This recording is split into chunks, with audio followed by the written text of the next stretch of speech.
Et coucou les amis. Alors, comme vous pouvez le voir, je suis toujours par terre. J'adore être par terre parce que c'est l'ancrage. Comment faire quand on médite pas pour apaiser le mental et rester dans l'instant présent? Eh ben, c'est super simple.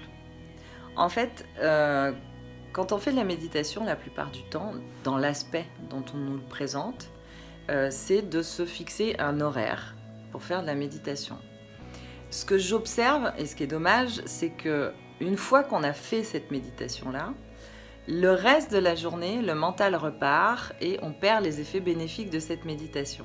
Alors, tout le monde fait comme il veut. Moi, je vous partage juste ma manière de faire pour garder ce fil de présence tout au long de la journée. Alors, je ne pratique pas la méditation comme on peut l'entendre, c'est-à-dire que je n'ai pas rendez-vous dans une salle pour faire de la méditation ou je ne me mets pas de telle heure à telle heure faire ma méditation. Pourquoi je fais pas ça? Parce que j'utilise plutôt les outils au quotidien. On a franchement tout à portée de main. Il suffit juste de se pencher un peu sur la question et c'est hyper simple. Que fait un enfant? Un enfant, quand il apprend à faire ses lacets, il est concentré sur le fait de faire ses lacets parce qu'il est en train d'apprendre quelque chose. Il est tellement dans la découverte et dans le fait de ne pas maîtriser du tout ce qu'il est en train de faire qu'il est pleinement présent à ce qu'il fait. Effectivement, la plupart du temps, nous, adultes, on sait faire nos lacets, on fait tout machinalement, mécaniquement. Dès que quelque chose est acquis, on retire cette présence-là.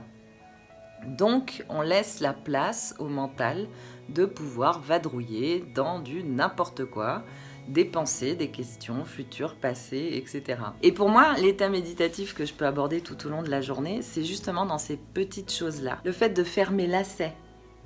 Je me concentre sur ce que je fais, mes lacets. Et ce qui est super intéressant, c'est que c'est des outils qui sont sous la main.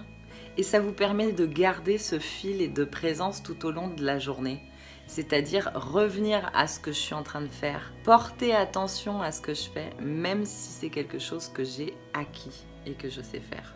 Je me brosse les dents, je tire ma fourchette et je vais chercher la nourriture. Et au plus vous allez faire comme ça, et au plus vous allez être présent et pleinement présent à tout ce que vous faites. C'est extrêmement efficace parce que forcément, vous ne le faites pas qu'à un moment donné dans la journée.